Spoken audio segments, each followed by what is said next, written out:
Pemirsa, Nikita Mirzani kembali menjalani sidang lanjutan kasus dugaan pemerasan dan tindak pidana pencucian uang di Pengadilan Negeri Jakarta Selatan Kamis kemarin dengan agenda pembacaan pledoi atau nota pembelaan dari terdakwa Nikita Mirzani. Dalam sidang kemarin, Niki tampil beda mengenakan kerudung putih dan baju bermotif. Penampilan Niki berbeda dari penampilan sebelumnya. OOTD Niki sebagai pesakitan memang di luar nalar, selalu stylish dan fashionable, sama sekali seperti tidak menggambarkan dirinya sebagai terdakwa yang berbulan-bulan mendekam di penjara menanti vonis majelis hakim.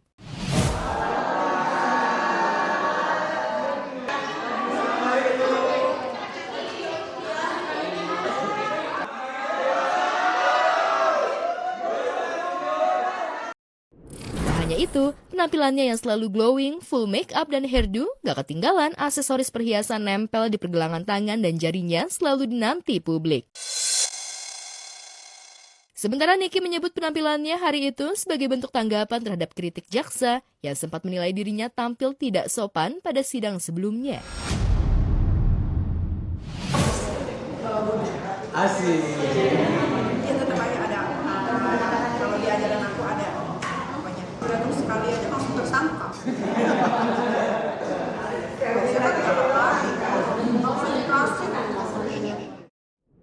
Lantas, benarkah ini cara Niki tetap jadi magnet meski terjerat hukum selain upayanya mencari simpati dan sentuh hati hakim agar pledoinya tidak hanya didengar, tapi juga diterima majelis hakim yang dapat meringankan hukumannya. Apalagi dalam pledoinya tersebut, Niki juga menyinggung anaknya yang 3 kali sakit dan harus dirawat di rumah sakit selama 7 bulan ia mendekam di penjara. Kendati Niki bisa membatasi penampilannya dengan lebih sopan, namun faktanya kelakuan Niki di persidangan tetap tidak bisa direm seperti penampilan dirinya pada persidangan-persidangan sebelumnya. Artis kontroversial ini tetap saja nyinyir kepada jaksa penuntut umum, bahkan ia mencurigai ada grand design yang dibuat jaksa penuntut umum untuk menjadikannya narapidana dengan hukuman berat. Tak hanya itu, Niki juga menyinggung perilaku JPU yang seolah berada di barisan pembela dan pendukung Reza Gladys seturunnya. Menurutnya, seharusnya Reza Gladys telah menjadi pihak yang bersalah dan duduk di kursi pesakitan karena mengedarkan skincare ke masyarakat dengan yang overclaim, overpriced, dan belum mendapat rekomendasi dari Badan POM terkait produk yang dipasarkan. Lantas, seperti apa isi pledoi Nikita Mirzani yang ditulisnya sendiri selama 1 minggu tanpa bantuan pengacara, yang isinya menolak semua tuduhan JPU, termasuk tuntutan 11 tahun penjara dan denda 2 miliar. Saya sudah dikriminalisasi. Kejam yang mulia, skenario penjebakan ini sudah direncanakan dengan sempurna oleh Reza Gladys yang mengaku-ngaku menjadi korban. Padahal sesungguhnya dia adalah pelaku kejahatan yang sebenarnya.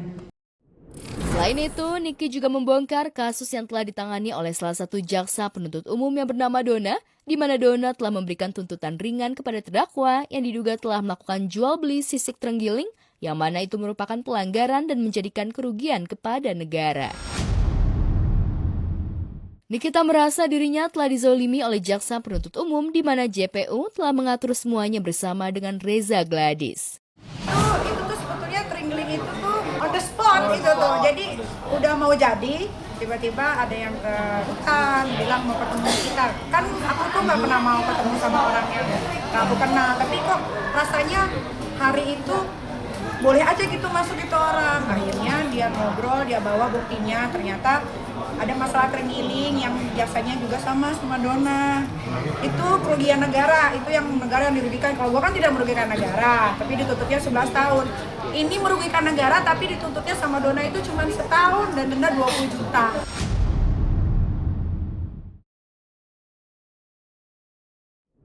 Penampilan dan sikap tenang Nikita di persidangan kali ini mendapat banyak komentar positif. Banyak warganet memuji keberaniannya menyusun sendiri pembelaan meski menghadapi ancaman hukuman berat. Benarkah pledoi yang dibacakan sendiri oleh Niki berhasil menyentuh hati para majelis hakim yang terhormat atau justru sebaliknya? Dan akankah keinginannya bebas dari penjara bakal terkabul? Aku udah muak banget dengan orang-orang yang korupsi, yang bisa main pakai uang. Aku tuh muak banget sama itu masalahnya. Ini bukan hanya tentang mafia skincare ternyata, tapi ada juga mafia hukum.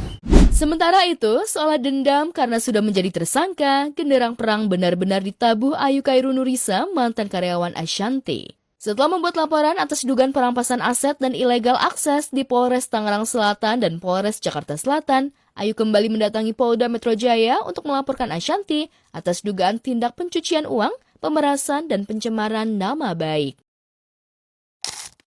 Usai mendatangi SPKT Polda Metro Jaya, Ayu dan tim kuasa hukum menjelaskan bahwa laporan yang ia ingin dibuat belum berjalan dengan alasan persyaratan pembuatan laporan dugaan TPPU harus ada bukti audit dari Ditjen Pajak. Untuk itu, Selasa mendatang, pihaknya akan mendatangi Ditjen Pajak untuk membuat pengaduan agar rencana laporan dugaan TPPU dapat berjalan. Sebegitu ngototnya Ayu ingin memenjarakan Ashanti dan siap membuka borok mantan majikannya itu.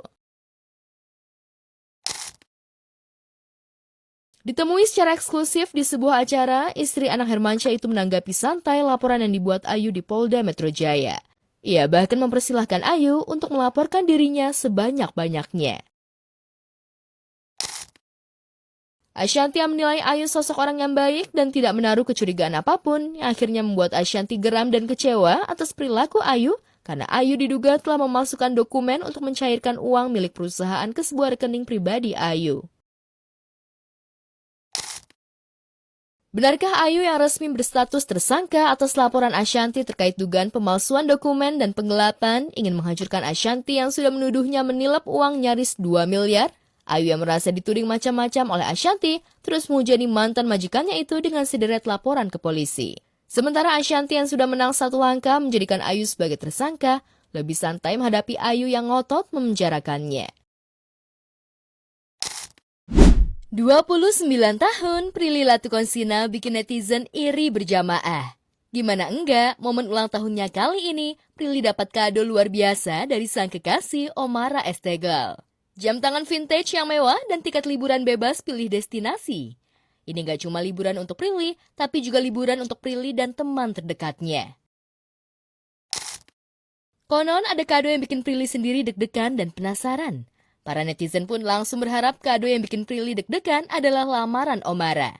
Maklum keduanya udah sama-sama mapan dan bucin abis.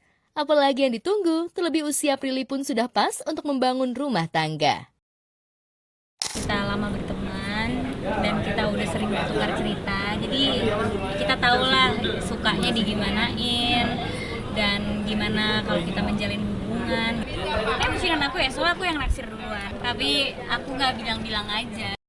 Masih sibukkah dengan pekerjaannya? Atau jangan-jangan Prilly masih enjoy menikmati status single sebelum ganti status jadi istri? Sejatinya ini jadi tahun terakhir Prilly dengan usia kepala 2. Tahun depan sudah masuk kepala 3. Adakah planning menikah sebelum usianya genap kepala 3? Kadonya yang wow, momen Omara ajak Prilly dinner untuk kasih kadonya itu makin bikin Prilly happy without ending. Sama-sama bekerja di dunia perfilman, cara Omara ungkapan cinta pada kekasihnya juga curi perhatian. Lihat saja lembaran kertas romantis ini jauh dari kesan kartu ulang tahun. Jadi kayak skenario film loh. Mewah dan uniknya cara Omara memperlakukan Prilly di momen ulang tahunnya kali ini mengundang cuitan lucu netizen. Kalau semua kado diborong di tahun yang sama, tahun depan Omara pasti bakal kehabisan ide kasih kado untuk Prilly lagi. Gak cuma itu, apa yang dilakukan aktor muda ini untuk kekasihnya bikin panik kaum Adam. Omara dianggap menaikkan standar pria idaman wanita. Nah loh, tapi namanya juga bucin. Tapi apa makna ulang tahun buat Prilly kali ini? Pemirsa, keluarga artis Raline Shah tengah tertimpa musibah. Sang ayah Rahmat Shah menjadi korban penipuan atau scamming melalui aplikasi WA. Akibatnya ayah Raline mengalami kerugian hingga 254 juta rupiah. Modus para pelaku terbilang licik namun sederhana. Mereka mencuri foto-foto Raline Shah dari media sosial, lalu menggunakannya untuk berpura-pura menjadi sang artis, kemudian meminta uang kepada ayahnya dengan alasan membeli emas antam. Pelaku diduga berhasil menipu Rahmat Shah setelah menyamar menjadi Raline Shah dan meminta uang sebesar 24 juta kepada ayah Raline. Sukses, pelaku kembali menghubungi korban dan meminta uang sebesar 42 dan 88 juta rupiah. Belum puas, pelaku makin berani dan meminta uang lagi keesokan harinya kepada korban sebesar 100 juta. total kerugian yang dialami oleh korban dalam hal ini Dr. Ramansyah sebesar 254 juta.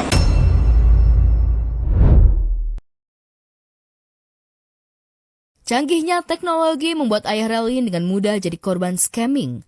Namun kasus ini terbongkar setelah Rahmat Syah mencoba mengonfirmasi langsung kepada putrinya melalui telepon. Dari percakapan itulah, barulah diketahui bahwa Relin tidak pernah meminta uang sedikit pun. Setelah itu, barulah ia melaporkannya ke polisi. Gercep, polisi berhasil menangkap 4 pelaku aksi penipuan bermodus scamming. 2 diantaranya merupakan 2 narapidana kelas 1 Tanjung Gusta, Medan. Nah, dalam hal ini, modus pelaku adalah sebelum menyasar korbannya, yang bersangkutan mengecek melalui aplikasi Get Kontak. Kemudian diambil profilingnya, gambarnya diambil, seakan-akan ini adalah benar anaknya, dan lakukan komunikasi.